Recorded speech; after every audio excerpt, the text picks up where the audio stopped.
Lebih baik saya dikritik oleh orang benar daripada saya dipuji-puji oleh orang fasik. Karena mereka mungkin hanya menjilat saya, mereka nggak peduli kalau terjadi bencana. Tapi kalau seorang benar yang menampar saya, itu adalah hikmat. Jikalau saya disesah oleh hikmat orang benar, itu rasa sayang.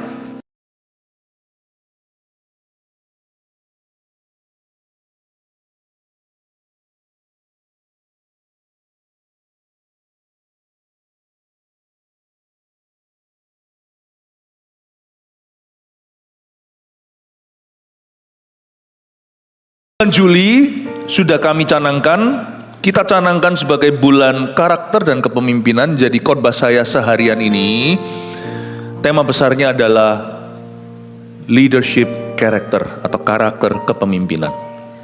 5 kali kebaktian, menunya beda-beda. Kebaktian 1 saya ajarkan kenapa kita perlu bersuka cita di dalam profesi kita. Sebab Tuhan tidak memberkati muka cemberut atau jiwa yang sungut-sungut. Kebaktian 2 tadi adalah part 1. Ini adalah bagian keduanya. Cara efektif memulai proyek yang berhasil bukan hanya bagi orang yang startup company. Ini penting sekali. Tapi bagi setiap kita untuk memulai assignment apapun atau tugas baru maupun meneruskan tugas lama. Karakter kepemimpinan bukan hanya untuk perusahaan atau pekerjaan. Tetapi kita semua dipanggil untuk punya karakter Kristus di dalam segala bidang di mana Tuhan tempatkan. Apa yang saya ajarkan hari ini itu mencakup semua sektor dan segala aspek. Ibu rumah tangga pun seorang pemimpin bagi rumah tangganya. Seorang ayah. Bukan hanya pemimpin dalam konteks gereja, misalnya di gereja kita CGL ke atas atau sponsor yang dilatih untuk menjadi ketua sel berikutnya. Tapi kita semua itu dipanggil untuk jadi kepala, bukan menjadi ekor. Jadi hari ini saya ajarkan apa yang baik, apa yang tidak, apa yang benar, apa yang salah, supaya kita bisa membedakan tangan kiri kita dari tangan kanan.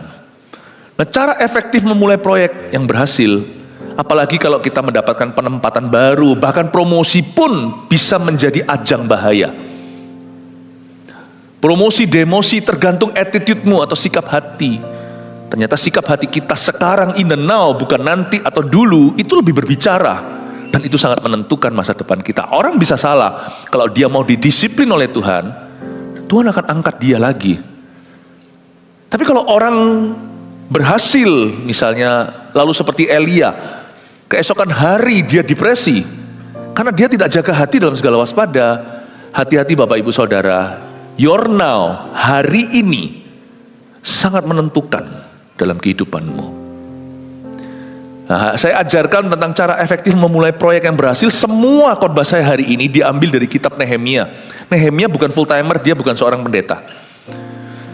Dia seorang pembawa minum raja. Jadi dia pemimpin F&B kerajaan.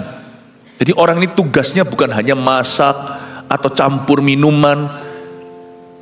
Dia harus punya management skill, people skill. Dia harus tepat waktu, tugas harus profesional.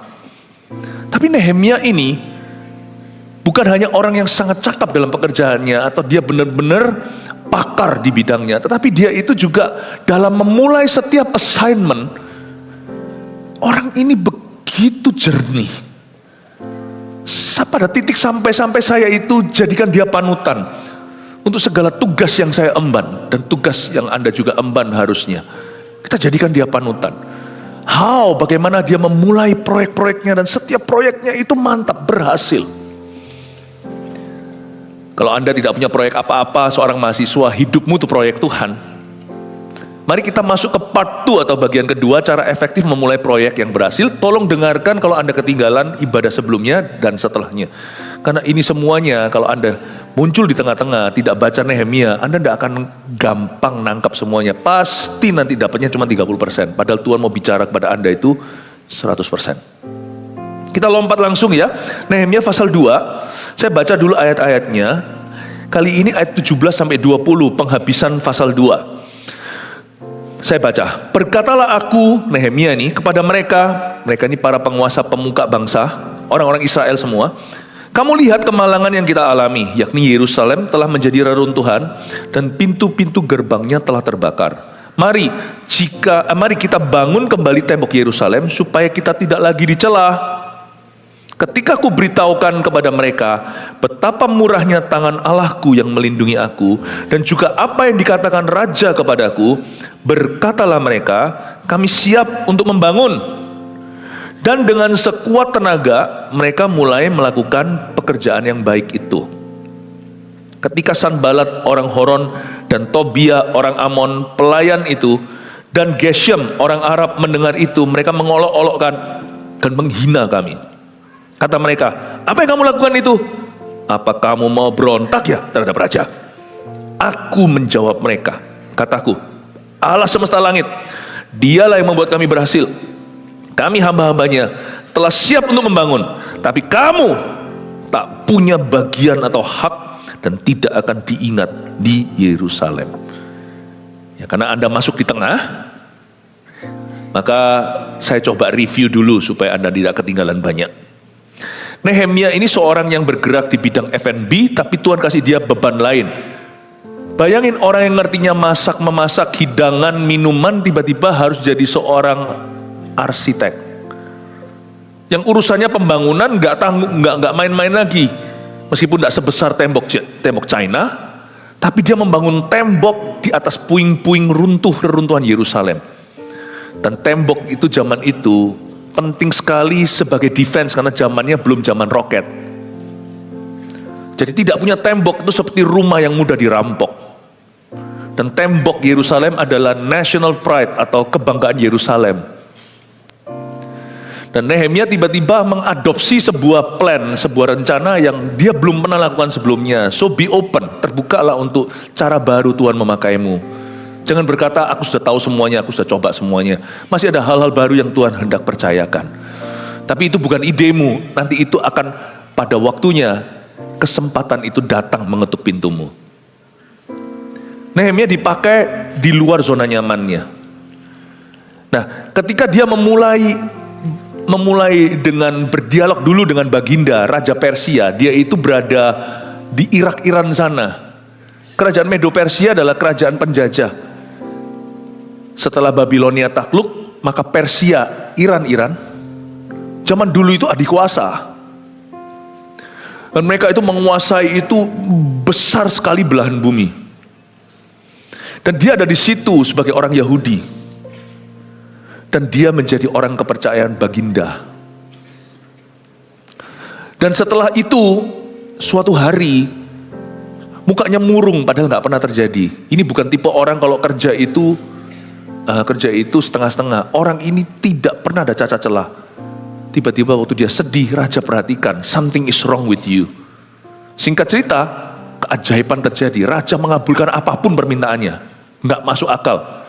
Masa mungkin yang dijajah bisa dapat kasih karunia sebesar itu dari penjajahnya? Apapun dikasih. Ya, saya nggak mau ulang berita. Nanti Anda dengarkan, Tuhan itu nggak pernah jawab doa kita itu pas-pasan. Tuhan itu selalu lavish, dia itu selalu berlebihan. Karena dia itu memang sifatnya murah hati. Dan Tuhan tidak di levelnya kita. Maka jangan suka curiga dan pikiran negatif sama Tuhan. Pulanglah dia menempuh jarak yang cukup jauh, yaitu 1.700 km, 3 bulan. Untuk bisa menempuh dari Irak, Iran sana, Persia, sampai ke Yerusalem, tanah perjanjian. Sesampai di Kanaan, sesampai di Israel, Nehemia mulai dengan survei lapangan. Waktu dia survei lapangan, dia nggak banyak bicara. Kalau Anda baca ya part 1 tadi, dia nggak ngomong-ngomong kanan kiri. Dia bukan tipe orang yang suka bocor halus, yang suka bocor mulut. Memulai segala sesuatu yang Tuhan beri dalam hidupmu, tidak boleh banyak bicara, apalagi ke orang yang salah. Jangan merasa benar sekalipun beritanya benar kalau kau sampaikan itu ke alamat yang tidak betul. Tuhan akan meminta pertanggungjawabanmu, itu termasuk dalam kategori kata-kata sia-sia yang akan menyeretmu ke penghakiman. Just because it's right, betul. Lihat Nuh. Itu anaknya. Anak kedua namanya Ham. Cerita-cerita telanjang bulat papanya. Papanya lagi minum anggur, gak tahu efek sampingnya. Pertama kali ada wine itu di dunia. Ham cerita sama orang-orang di rumah tangganya. Papa seperti apa? Betul, tapi salah. Ham dikutuk. Dikutuk. Harusnya anak Nuh gak dapat berkat. Jadi jangan sampai kita merasa benar. Sekalipun berita kita betul, kalau kita ngawur, Tuhan suatu hari akan mengubah berkatmu jadi kutuk. Nah kalau berkatmu jadi kutuk, betapa parahnya kutukmu. Gimana kita bisa lawan kutuk kalau berkat kita aja kutuk? Paham maksud saya? Hati-hati dengan talk too much. And just talk to anybody. Tuhan akan meminta pertanggungjawabanmu.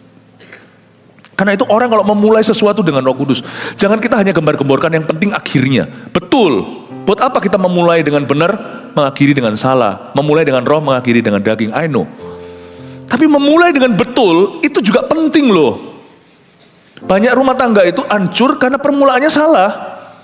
Seks bebas. Kalau kita itu materinya udah gak bagus dari awal, susah mau dibuat apa. Mau tahu gak?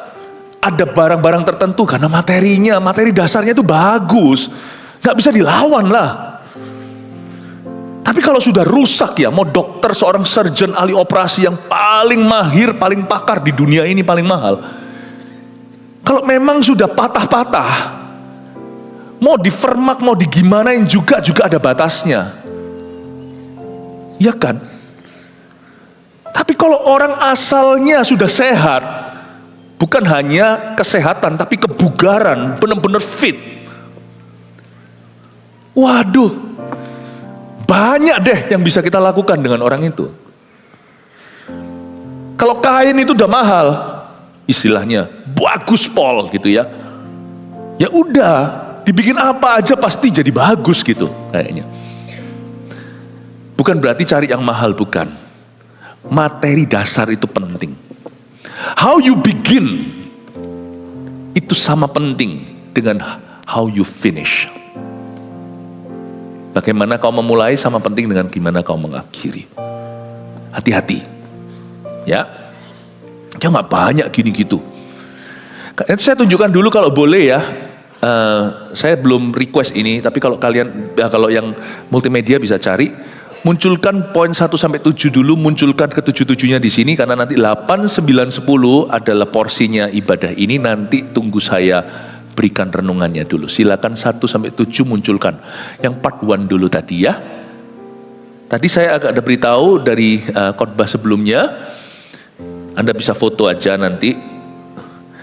Kalau kita mau cara efektif memulai proyek yang berhasil itu, number 1 selalu doa dan istirahat yang cukup. Itu dia. Cara mulai itu kayak gitu. Ini dari khotbah sebelumnya. 2, jangan gemuk organisasi. Jangan rumit di depan. Nanti gak sampai ke tugasnya ngurusi orang, sudah pusing 7 keliling.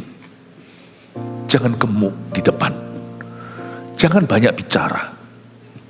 Apalagi ke orang yang salah. Apalagi kalau yang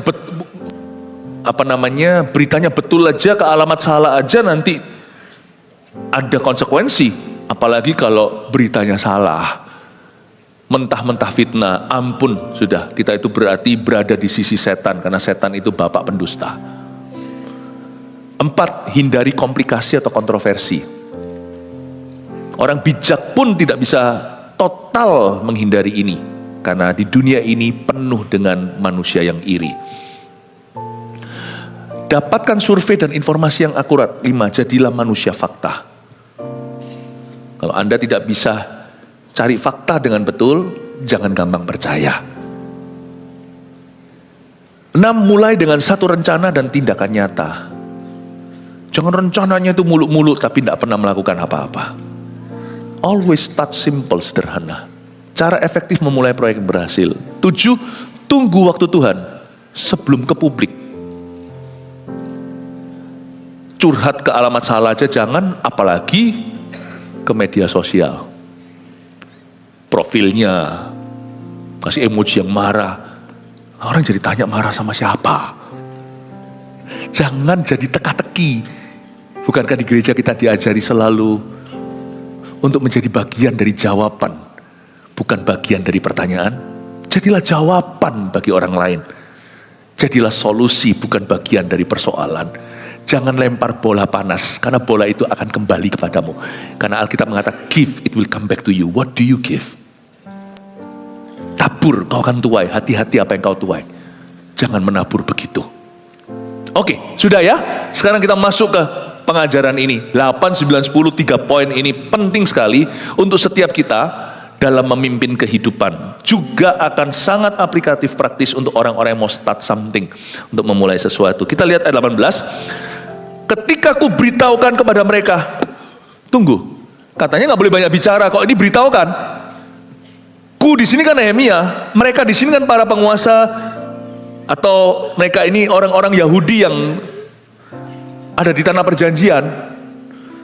Nehemia bukan orang pertama yang balik kampung, sudah ada ribuan yang mudik ke situ, tapi pekerjaannya nggak kelar-kelar. Tunggu seorang Nehemia datang, maka pekerjaan itu baru dilanjutkan sampai selesai tembok itu dibangun. Kok tadi kan saya katakan jangan banyak ngomong, tapi kok di sini dia ngomong, ketika ku beritahukan kepada mereka, mereka ini siapa? Mereka ini catat, adalah YTK, YTH, YBS. Yang terkasih, yang terhormat, dan yang bersangkutan. Tidak ngomong, tidak sembarang ngomong, bukan berarti tidak ngomong. Tidak banyak bicara, itu artinya jangan asal bicara, jangan asal bunyi. Tapi kita harus bicara kepada orang-orang yang tepat. Alamat tepat itu adalah yang terkasih. Kalau Anda mau memulai sesuatu, jangan one man show. Kita nggak perlu nunggu semua orang approve atau semua orang setuju, karena kita nggak bisa menyenangkan semua pihak. Tapi Tuhan telah taruh di dalam hidupmu hubungan-hubungan perjanjian atau covenantal relationship, misalnya suami dan istri. Hai para suami, janganlah kita mentang-mentang seolah-olah jikalau istri kita tidak di bidang kita. Nggak selalu adalah ide terbaik suami istri itu kerjanya sekantor. Nggak semuanya itu, ada orang berkata long distance relationship itu bahaya. Hubungan jarak jauh banyak nggak jadi. Tapi kalau hubungan terlalu dekat, suami istri ketemu setiap hari, satu kantor meja sebelahan, juga not the best idea. Ya, itu butuhkan kematangan. Kalau enggak nanti rasa saingan. Harus membangun hubungan lebih sekedar dari sepasang kekasih. Anda harus bangun hubungan rohani. Sedia payung sebelum hujan.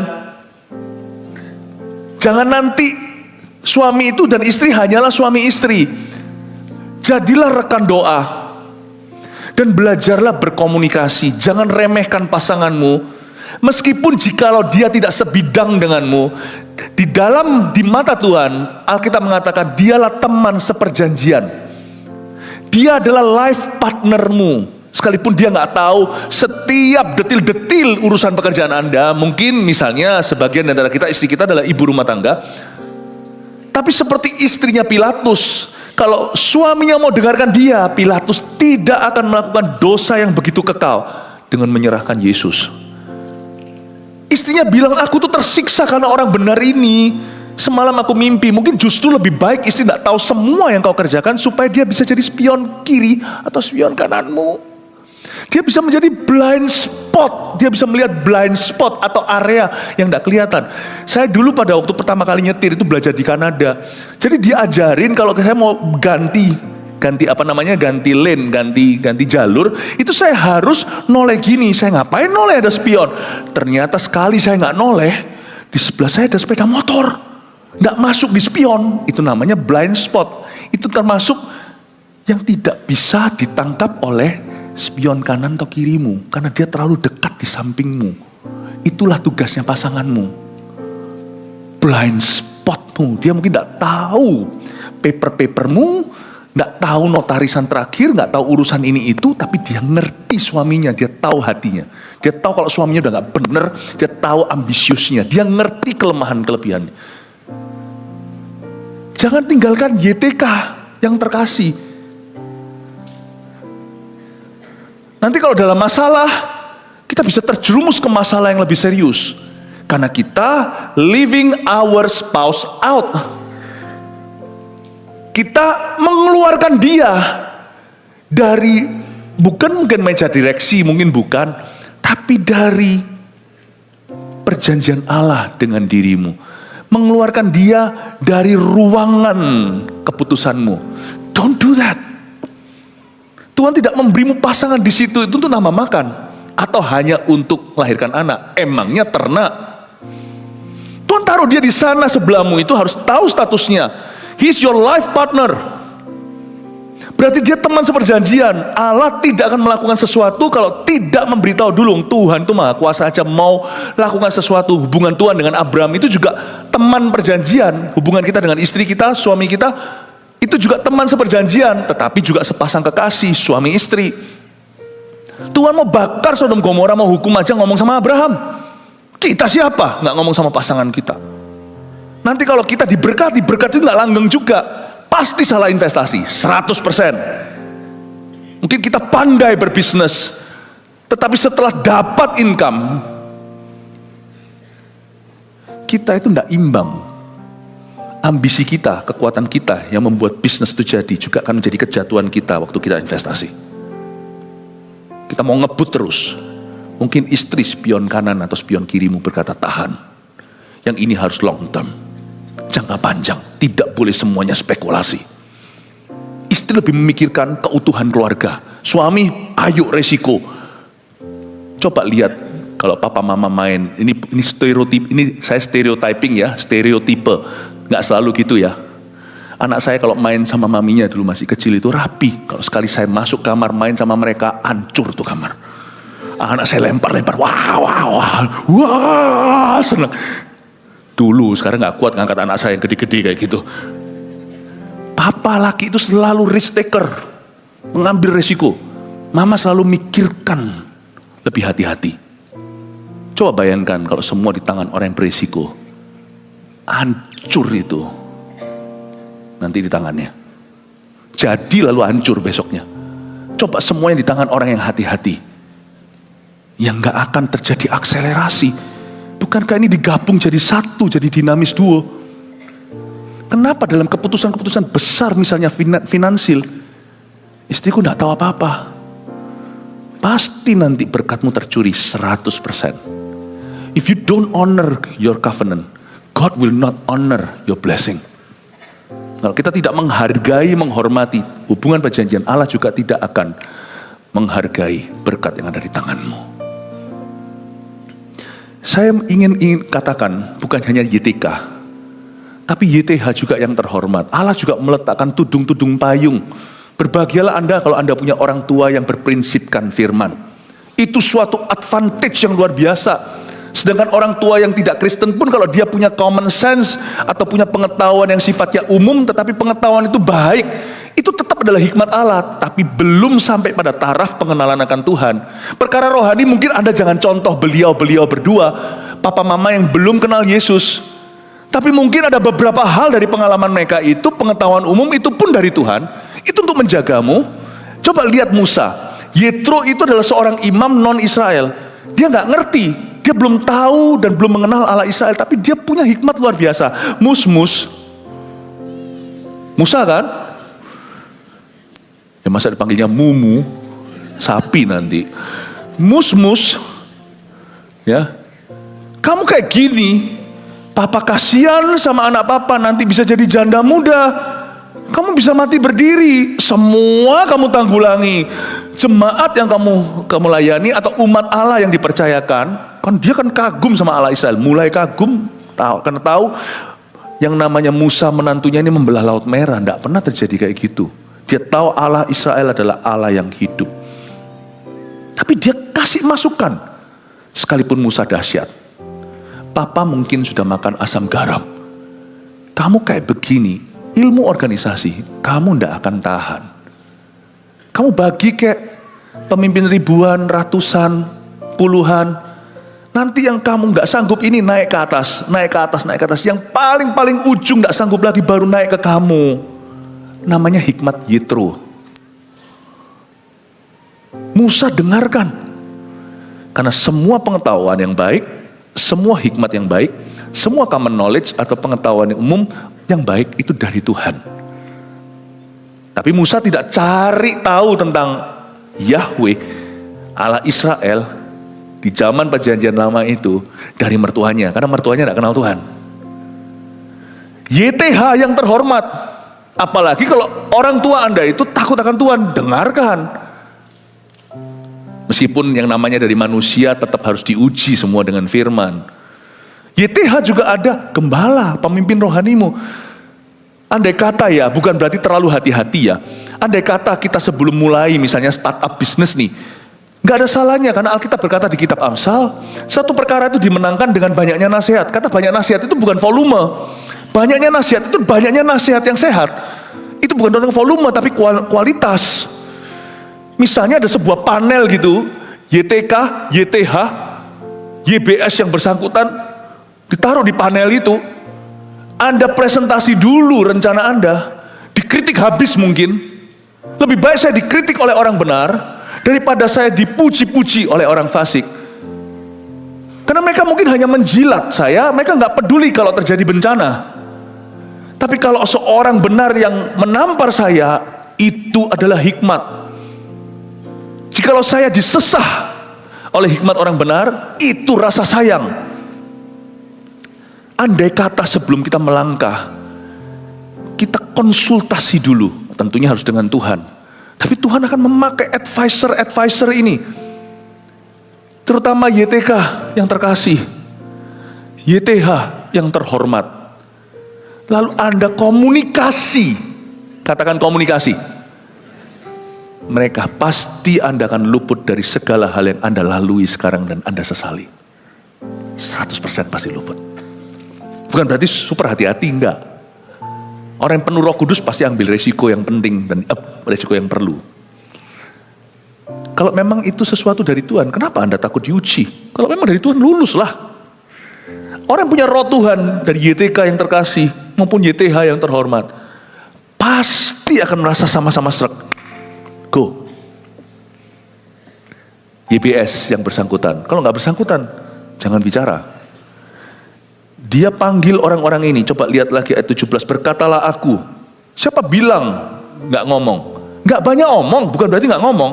Dia ngomong yang perlu kepada alamat yang tepat, berkatalah saya, kata Nehemia, kepada mereka, YTK.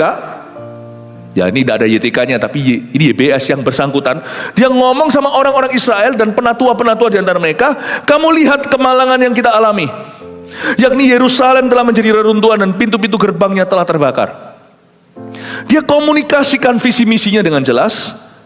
Mari kita bangun kembali tembok Yerusalem supaya kita tidak lagi dicela. Memang kita tidak bisa dan tidak perlu menunggu semua atau seluruh dunia approve atau semua orang setuju dengan kita, tetapi tetap kita perlu mendapatkan persetujuan dan restu beberapa orang di hidup kita. Pasti. Mari kita, itu ajakan, bangun kembali tembok Yerusalem. I need your blessing, I need your support. Aku butuh restumu, aku butuh doamu, dukunganmu, aku butuh bantuanmu. Mari kita bangun kembali tembok Yerusalem supaya kita tidak lagi dicela. For the glory of His kingdom, for the glory in His church, untuk kemuliaan Tuhan di Israel. Are you in on this? Mungkin gitu kalau pakai bahasa Inggris. Kamu sepakat sama aku? Mau? Nggak perlu sekali kita beberkan atau presentasi, langsung disepakati. Ada yang namanya beli waktu untuk doa dulu.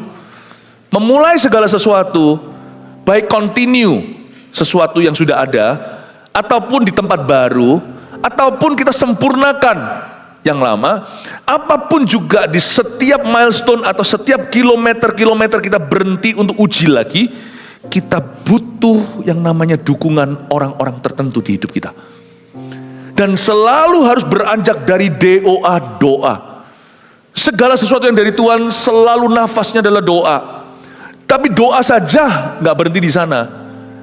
Harus ada komunikasi yang jelas kepada orang-orang yang tepat di hidup kita. Memilih orang yang tepat itu bukan hanya bagi seorang pengusaha yang cari staff. Kita harus cari orang tepat. Pusing kalau dapat orang yang salah. Demikian pula kalau Anda konsultasi atau Anda beritahukan isi hati kepada orang-orang yang salah, itu nanti akan menjadi pusing 7 keliling di hidupmu. Tuayan ke depan itu busuk semua.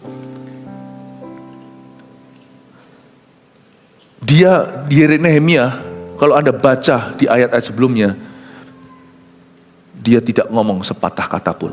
Bangun pun dia malam hari, waktu dia survei lapangan itu dia tidak mau diekspos sebelum waktu.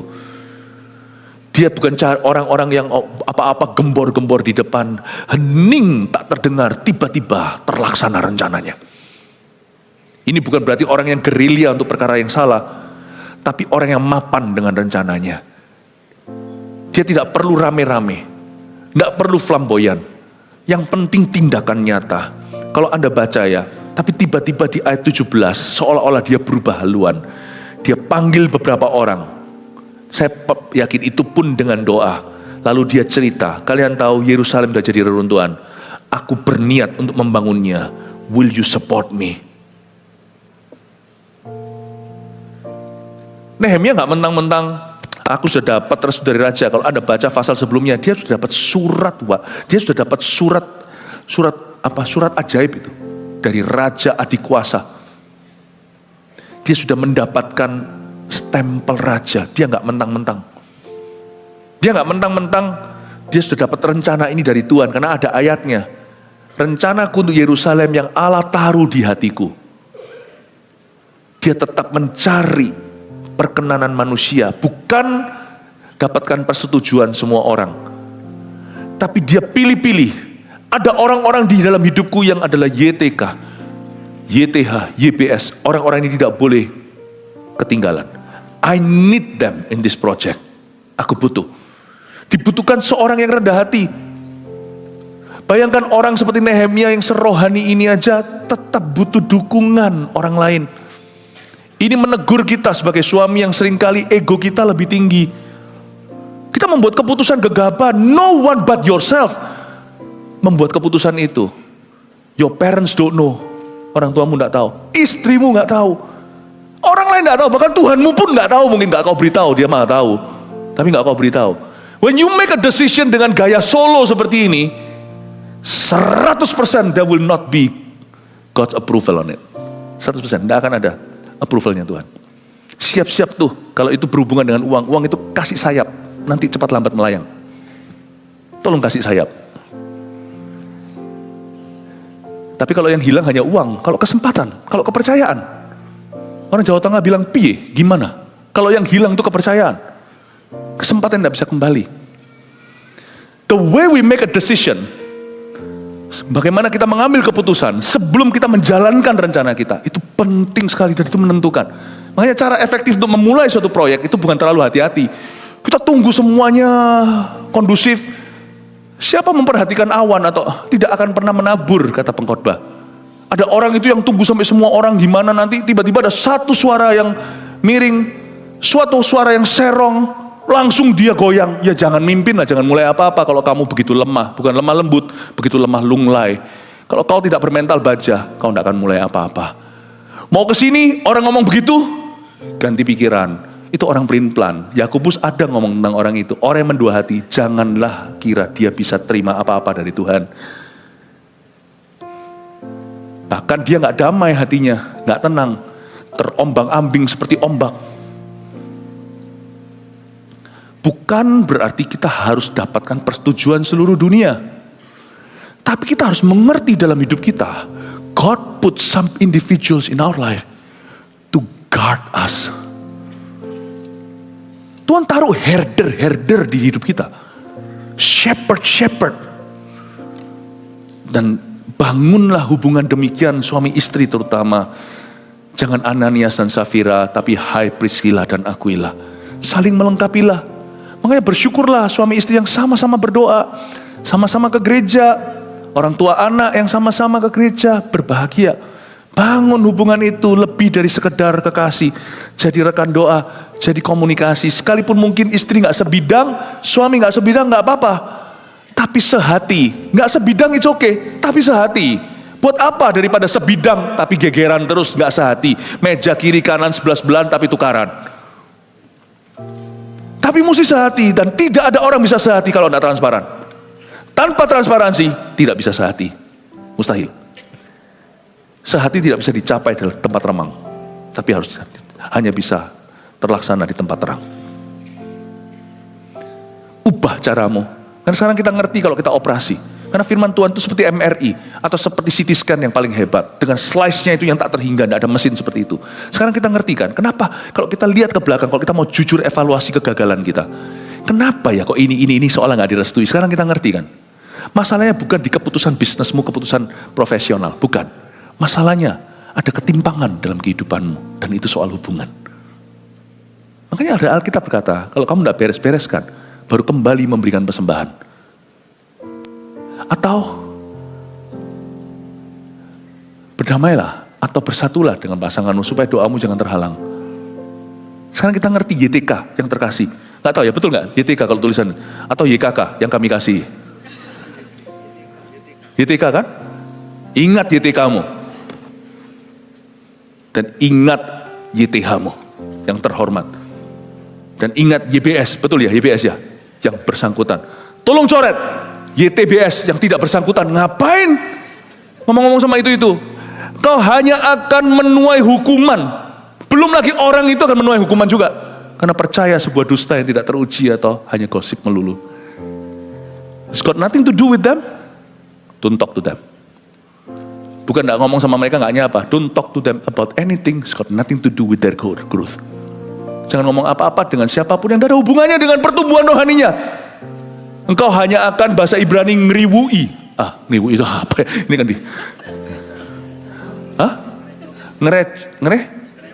ngerecoki. Engkau hanya akan mengrecoki hubungan mereka dengan Tuhan. Sekarang kita mengerti keusilan tidak di-welcome di dalam berkat-berkat Kristus. Komunikasi itu penting. Dan dia harus jelas.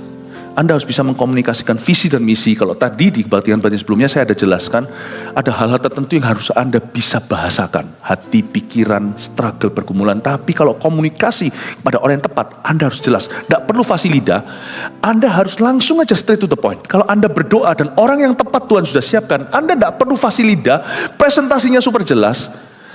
Kepada YTK, mereka akan mengerti batinia. Akan ada tanda kutip, bukan sungguhan telepati, tapi akan ada ikatan batin tersendiri, membuat mereka jadi ngerti, padahal mungkin yang Anda sampaikan itu belum sepenuhnya jelas. Tapi waktu Anda sampaikan, akan ada kesaksian roh, spiritual testimony in them, di dalam diri seorang YTK.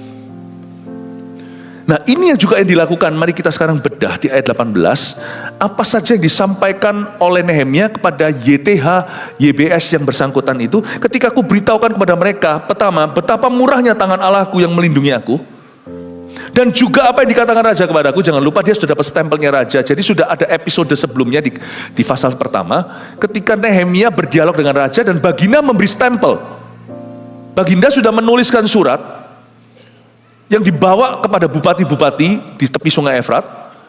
Dan dia juga memberikan, bukan hanya itu pula, dia memberikan surat kepada Asaf, orang-orang yang jaga bagian perkayu, karena Nehemia perlu kayu-kayu untuk membangun tembok. Nehemia sudah punya stempel raja, sudah punya approvalnya. Itu juga harus tahu. Jadi dua hal, ketika aku beritahukan kepada mereka, satu, betapa murahnya tangan Allahku. Pertama-tama kalau Anda bicara dengan yang terhormat, yang terkasih dan yang bersangkutan di hidupmu, hal-hal yang perlu mereka tahu dari dirimu, dan itu untuk kepentingan apa yang Allah hendak kerjakan di hidupmu, pastikan waktu Anda komunikasikan dengan jelas, meskipun Anda tidak fasih lidah gak apa-apa, tapi esensinya to the point Anda sampaikan dalam doa, diawali dengan doa, diakhiri dengan doa. Allah Allah akan membuat roh pengertian turun ke Anda berdua dan tidak harus langsung menjawab iya. Tapi nanti ada masa-masa di antaranya itu, masa-masa doa untuk menguji segala sesuatu. Tuhan akan tuntun baik Anda yang komunikasikan atau mereka yang memperoleh suatu info baru dari dirimu. Ada beli waktu untuk doa itu, akan ada roh Allah padamu dan pada mereka. Spiritual testimony, hal pertama yang harus kita jelaskan adalah your spiritual testimony dulu. Jangan bilang Tuhan berkata gini, tidak memberikan ruang untuk mereka menguji. Kalau Anda sudah datang dengan final, Tuhan bilang begini, meskipun Nehemia tidak ragu akan panggilannya, rencana itu sudah matang di hatinya, tapi waktu dia sampaikan, dia kasih ruang untuk mereka secara sukarela mendukungnya. Mari, dia bilang, kita bangun kembali. Dia ajak mereka, jadilah seorang pemimpin yang inklusif, bukan yang eksklusif. Jangan jadi orang yang berkata, Tuhan berkata.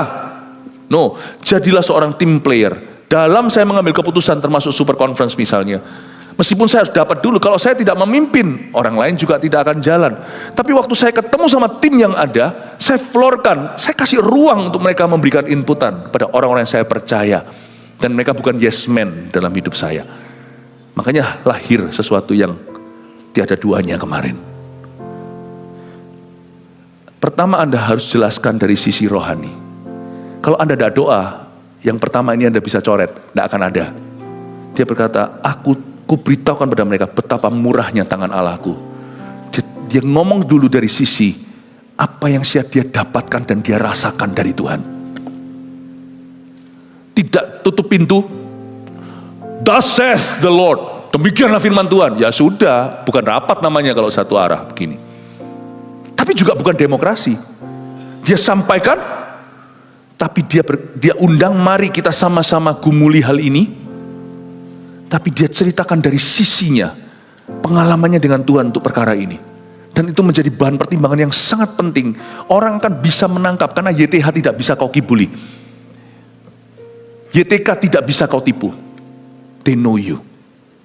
Kalau Anda ceritakan ini, dari sisi apa yang Anda rasakan dari Tuhan tentang hal ini, mereka akan punya bahan pertimbangan yang matang. Tapi nggak berhenti di situ. Jangan melulu ngomong rohani ngawang-ngawang. Anda juga harus mendarat. Dan juga apa yang dikatakan raja kepadaku. Ini bukan raja di atas segala raja yang tidak kelihatan. Ini raja yang kelihatan. Raja Persia kasih aku stempel ini. Dia ceritakan. Saya datang ke kalian ini bukan nol kosongan. Saya datang ini juga bukan belum jadi. Tapi sudah jalan beberapa kilometer. Saya datang di sini, keluar dari ruang doa saya, minta dukungan kalian dan pertimbangan kalian. Dia ceritakan bahwa dia sudah bawa stempel raja. Sehingga orang-orang yang diajak bicara yang bersangkutan itu tidak mulai dari kosong. Dia bisa menimbang spiritual testimony atau kesaksian roh, tapi dia juga bisa menimbang juga ada fakta-fakta yang dibeberkan. Oke, kalau gitu begini-begitu. Saya lihat Nehemia ini luar biasa cara handle orang sebelum mengambil keputusan. Dia bukan tipe orang yang gini loh. Telinganya tipis pemimpin yang, oh ya gitu, nanti orang lain lagi bilang begitu, apalagi kalau di luar meeting ngomong demikian, telinga tipis, ganti lagi keputusan. Bukan pemimpin yang pelin-pelan. Tapi dia juga bukan diktator. Ini orang yang mengindahkan. Kalau saya tidak tahu kehidupan keluarganya kan tidak diceritakan. Tapi kalau dia punya istri, dia pasti seorang yang dengar-dengaran dengan istrinya. Kalau dia punya anak yang dia didik dalam takut akan Tuhan, dia juga pasti akan dengar-dengaran dengan mereka. Dia seorang pemimpin yang melibatkan. Tidak heran keputusannya itu disertai dengan kerajaan. Saya dorong Anda untuk punya hikmat, karena sesuatu yang seperti ini yang saya bagikan mungkin tidak mudah. Tapi mulai bangunlah komunikasi. Komunikasi itu adalah infrastruktur rencana Allah. Memang betul kita tidak perlu menunggu semua orang approval sama kita atau semua orang setuju. Tapi tolong bisa kita definisi siapa adalah apa di hidup kita. You learn to honor relationship, God-given relationship. Hubungan yang Allah berikan. Allah tidak membiarkan kita jadi yatim piatu. Kita tuh tidak hidup sendiri. Dan kalau kita bisa mengerti itu, ada banyak kesalahan yang hendak terjadi, tidak akan terjadi atau batal terjadi. Saya percaya apa yang saya sampaikan ini akan menggarisbawahi dan akan membimbing Anda ke rumput hijau air tenang itu. Dan akan membimbing Anda ke jalan yang benar. Saya baca gini ya, saya kagum dengan Nehemia. Bukan ilmu organisasi ya, tapi ilmu relasinya dia itu luar biasa. Bangun ini ya, bangun ini di dalam hidupmu, suami maupun istri. Berkatalah kami Lalu dia berkata juga apa yang dikatakan raja kepadaku. Berkatalah mereka, kami siap untuk membangun. Mereka berkata bulat, kami siap untuk membangun. Saya bisa rasakan seperti ada kekuatan unity di sana. Dan dengan sekuat tenaga mereka mulai melakukan pekerjaan yang baik itu. Ternyata apa yang disampaikan oleh Nehemia itu sepakat bulat. Bukan berarti mereka yes man, tetapi Roh Kudus pun taruh kesaksian di dalam diri yang terkasih, yang bersangkutan dan yang terhormat. Dan bukan hanya itu, fakta yang dibeberkan itu menjadi suatu bahan pertimbangan sehingga mereka dengan sekuat tenaga mereka mulai melakukan pekerjaan yang baik itu. Mungkin iman Nehemia lebih besar. Tanpa ada embel-embelnya, tanpa ada tambahannya, tanpa ada stempel raja, dia sudah beriman dulu dari pasal pertama. Jangan harap semua orang beriman di level yang sama. Mungkin untuk itulah Anda jadi visionarisnya, Anda dulu yang dapat. Tapi pasti nanti akan ada orang yang terinspirasi ketika Anda ceritakan jawaban-jawaban doamu. Aku begini, Tuhan kasih begini, kasih begitu. Ini loh yang bisa aku beberkan di hadapanmu. Ini sudah di tanganku. Orang itu jadi serak. Jadi serak. Memang kelihatannya Nehemia yang dengar suara Tuhan. Tapi mereka semuanya menimbang-nimbang suara itu dan setuju. Dan mereka berkata, kami siap untuk membangun denganmu. Ini pembangunan dimulai. Dengan sekuat tenaga mereka mulai melakukan pekerjaan yang baik itu. Nah, kita lihat musuhnya sekarang. Ketika Sanbalat orang Horon dan Tobia orang Hamon, saya nggak jelaskan di kebaktian sebelumnya, saya jelaskan mereka ini siapa, gubernur apa, pelayan itu, dan Geshem orang Arab mendengar itu, mereka mengolok-olok dan menghina kami. Kata mereka, apa yang kamu mau lakukan itu? Apa kamu mau berontak terhadap raja? Ya, lain kali saya jelaskan, orang itu boleh menilai, tapi baru masuk ke dalam kategori menghakimi kalau orang mulai menghakimi motivasi, karena mereka bukan Roh Kudus. Dan mereka mulai menghakimi motivasi Nehemia. Kamu mau berontak ya? Berontak. Jawaban Nehemia gimana? Biasanya orang kalau nggak aman, nggak doa, dia akan terpancing, mudah terpancing emosinya, dia akan pencitraan, pembenaran, dia akan jelaskan semuanya.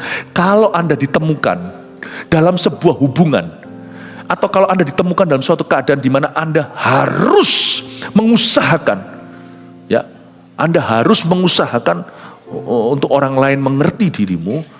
Ini bukan lagi seperti komunikasi yang sehat, membuat orang lain sepakat. Ini di taraf di mana seperti Anda defisit, Anda berhutang budi, padahal Anda tidak nyalai siapa-siapa. Anda harus menjelaskan diri berlebihan, aku gini, aku gitu. You have already lost. Kau sudah jadi budak. Nehemia tidak lakukan itu. Saya tunjukkan ya pinternya orang ini. Aku menjawab mereka. Kataku, Allah semesta langit, dialah yang membuat kami berhasil. Ketika orang mempertanyakan sampai motivasi, dia bilang, Allah tahu. Nggak banyak bicara dia. Don't talk too much. Padahal waktu ngomong tadi, saya nggak yakin cuma sependek satu ayat. Ketika aku beritahukan kepada mereka betapa murahnya tangan Allahku yang melindungi aku. Dan juga apa kata raja. Saya rasa itu bukan hanya satu ayat. Itu mungkin berjam-jam dia ngomong. Lalu dilanjut berhari-hari. Dia beberkan lagi, beberkan ini itu. Dia tunjukkan rencananya sehingga mereka lihat dia sudah punya rencana. Bukan orang yang ngawang. Tapi waktu dia dihadapi oleh oposisi, mereka yang cari-cari, jawabannya singkat. Saya yakin di ayat 20 memang betul begitu. Hanya satu ayat dia bahas, dia jawab. Dia hanya berkata, Allah, dia yang membuat kami berhasil. Kami hamba-hambanya telah siap untuk membangun. Tetapi kamu tak punya bagian atau hak yang dan tidak akan diingat di Yerusalem. Tunggu, ada sesuatu yang missing. Ada informasi yang dia tahan. Ada kartu yang dia nggak buka. Coba kalau Anda baca, ada baca pasal sebelumnya. Makanya kalau kita Bible study seperti ini, kalau kita sudah baca lebih dulu itu bagus. Ini lain kali kalau saya mau Bible study lagi, saya beritahu dulu deh supaya semuanya bisa baca dulu pasal-pasal sebelumnya. Ada satu yang dia simpan. Dia nggak beritahu kepada Sanbalat dan Tobia bahwa dia pegang stempelnya raja. Dia nggak bilang. Kartu turf itu disimpan sama dia. Dia hanya berkata, Allah yang buat kami berhasil. Kami sudah siap bangun. Buat apa dia buka? Karena kepancing. Akhirnya Anda jual terlalu murah, padahal itu barang mahal. Apalagi kalau kita merasa, aku harus kejar sampai orang itu gak salah paham sama aku harus usahakan sampai citraku kembali di mata orang itu. No, dia tenang. Dia berkata, God knows me. He knows me. Lalu dia berkata, kami hamba-hambanya telah siap untuk membangun. Dia nggak cerita lebih lanjut, itu harusnya bisa koma. Kami siap membangun karena kami punya stempel raja. Dia nggak ngomong, kalau sampai itu, jangan-jangan nanti mereka pergi ke Persia, jalan 3 bulan untuk membatalkan Nehemia. Dia nggak bodoh lah. Kami siap membangun, titik bukan koma. Dia nggak berkata, lu tahu nggak? Aku punya stempel raja, dikeluarkan semua. Mereka tertawa, oh gitu, itu aja. Akhirnya, semua di kantongmu keluar. Anda bangkrut di depan musuhmu. Semua kartu kau buka. Taulah batas kekuatanmu. Disinilah seringkali kita bodoh. Kalau kita nggak berdoa. Karena orang yang nggak berdoa butuh approval manusia. Butuh citra. Tetapi kamu tak punya hak. Wibawanya. Kamu nggak punya bagian. Sorry ya, kamu nggak punya hak. Ini luar biasa. Kamu nggak akan diingat di Yerusalem. Tapi ternyata diingat lewat biografi ini. Tapi diingat sebagai villain. Sebagai antagonis. Kamu tidak akan diingat di pekerjaan ini. You will not be remembered. You see, don't worry. Kalau Anda benar-benar melakukan yang Tuhan tugaskan. Dan Anda punya hubungan perjanjian kau jaga. Orang-orang yang menentangmu, yang tidak fair. Orang-orang itu akan usang dengan sendirinya. Anda bangun sesuatu yang signifikan, mereka tidak akan diingat. Baik oleh Tuhan, baik oleh umat Tuhan. Jangan khawatir untuk Anda harus benarkan citramu. Benarkan aja hidupmu. Benarkan aja sikap hatimu. Citramu itu urusan Tuhan nanti. Karena pada akhirnya Tuhan melihat hati, manusia lihat bukti. Buah akan nampak pada pohonnya. Bapak Ibu Saudara, cara memulai bukan dengan one man show. Cara memulai apa yang dari Tuhan juga bukan dengan demokrasi. Cara memulai adalah dengan honoring God and honoring those people God honors in your life. Belajar menghormati, menghargai Tuhan dan menghormati orang-orang yang Tuhan hargai di hidupmu. 8, 9, 10 munculkan. Apa saja, bagaimana caranya kita efektif untuk memulai proyek yang berhasil? Part 2, nomor 8, komunikasikan visi dan misi. Ya, harus komunikasi. Karena apa yang saya sampaikan di ibadah ini seperti kontras dengan ibadah sebelumnya. Ibadah sebelumnya, don't talk. Ibadah ini, talk. Tidak saling melawan. Tapi talk to the right people. Yang tadi, don't talk too much. Don't talk. Nah, komunikasikan visi dan misi. Kita harus tahu komunikasi bukan kepada semua orang, tapi kepada orang-orang yang Tuhan taruh di hidupmu. 9, beri jawaban singkat kepada oposisi. Tapi jangan terlalu singkat kalau Anda menjelaskan visi. 10, Allah akan menyelesaikannya. Bersandar penuh pada Tuhan. Amin Bapak Ibu Saudara. Munculkan 8, 9, 10. Kalau bisa 10, 10 munculkan, bisa nggak? Kalau bisa nanti berarti bisa nggak ya? Ya wis, pokoknya tadi yang sudah dapat ya 1-7. Oke, puji Tuhan. Oke. God bless you. Mari kita bangkit berdiri sama-sama. Transformasimu kami selalu undang dan undang. Selalu senantiasa di hidup kami. Jangan berhenti berkarya Tuhan. Terus Tuhan Yesus salurkan berkat-Mu atas jemaat. Hamba berdoa supaya jemaat-Mu satu-satu menjadi champion Tuhan. Menjadi juara ya Tuhan di tempat kerja mereka. Tuhan menyertai, membuat mereka sejahtera, membuat mereka semakin cinta hadirat-Mu, semakin mengasihi keluarganya. Jemaat terkasih, angkat kedua tanganmu, terimalah berkat dari Allah Bapa, Putra, Roh Kudus, menyertaimu dari sekarang sampai Tuhan datang. Dalam nama Yesus, amin.